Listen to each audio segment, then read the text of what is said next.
क्या यह सिर्फ एक विरोध प्रदर्शन था या पर्दे के पीछे बहुत बड़ी चाल चली गई?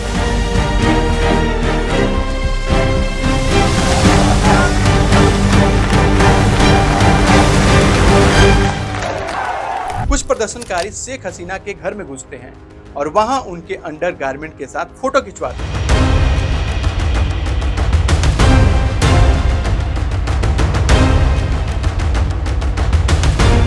यह सब कुछ होता है एक देश के प्रधानमंत्री के घर में और प्रधानमंत्री के कपड़ों के साथ। यह उस देश के लिए कितना शर्मनाक की बात है।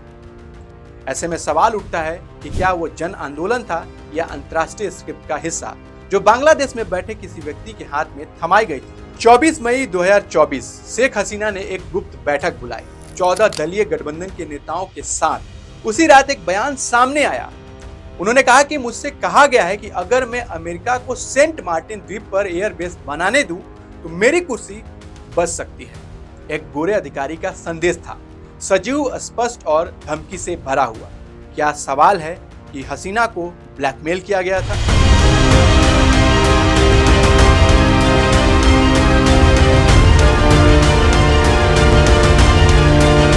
अमेरिका ने इस पूरे मिशन के लिए चुना था मोहम्मद यूनुस को। वही यूनुस जिन्हें अमेरिका के सपोर्ट से नोबेल पुरस्कार मिला था। वही यूनुस जिनकी छवि बांग्लादेश में एक बेहतर और रिस्पेक्टेड इंसान के तौर पर बनाई गई। और पर्दे के पीछे एक दूसरी कहानी भी चल रही थी। जब हसीना ने उनके खिलाफ जांच शुरू की, टैक्स फ्रॉड, मनी लॉन्ड्रिंग और विदेशी फंडिंग से लेकर, तो अमेरिका से दबाव आने लगा। यूनुस को बचाने के लिए हिलेरी खुद मैदान में कूद गई।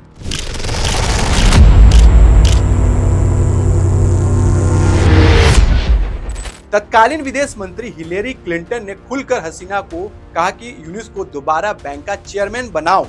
क्या एक नोबेल विजेता की चिंता थी या अमेरिका का एक एजेंडा था? 2012 में हसीना सरकार ने यूनुस की जांच के लिए ग्रामीण बैंक आयोग बनाया। तभी अमेरिका का विरोध स्टार्ट हुआ।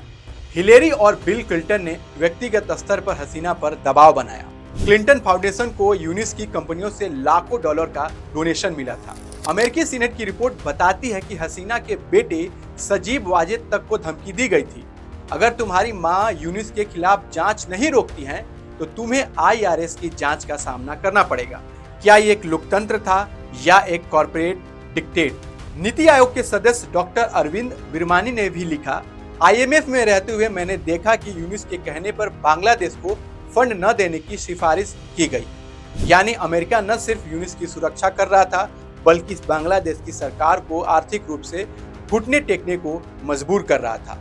दूसरी तरफ भारत चिंतित था। हसीना की विदाई के बाद अल्पसंख्यक हिंदुओं पर हमले तेज हो गए थे और भारत जानता है कि बांग्लादेश का झुकाव किस ओर है। इसका असर सिर्फ ढाका तक नहीं बल्कि दिल्ली तक महसूस होता है।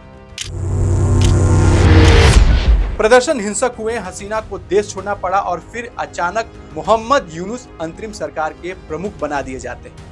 अब मोहम्मद यूनुस बांग्लादेश में चुनाव होने से टाल रहे हैं, जबकि आर्मी चीफ वकार उज जमान चाहते हैं कि बांग्लादेश में स्पष्ट रूप से चुनाव हो, लोकतंत्र बहाल हो। उन्होंने यहां तक कह दिया है कि मोहम्मद यूनुस को कोई विदेशी ताकत संभाल रही है। क्या ये सब कुछ महज संजोग था या एक तयशुदा पटकथा का अंतिम दृश्य था? अमेरिका, सेंट मार्टिन द्वीप, IMF, क्लिंटन परिवार, यूनुस, सब धागे एक ही जगह जुड़ते हैं और अंत में सवाल वही है कि क्या हसीना को हटाने के लिए पूरी कहानी रची गई थी? ये सवाल आज भी मीडिया में तैर रही है और सवाल ये है कि क्या अमेरिका के कारण हसीना की सरकार गई? इस बात से अमेरिका आज भी इनकार करता है कि हमारी कोई हस्तक्षेप नहीं रही है।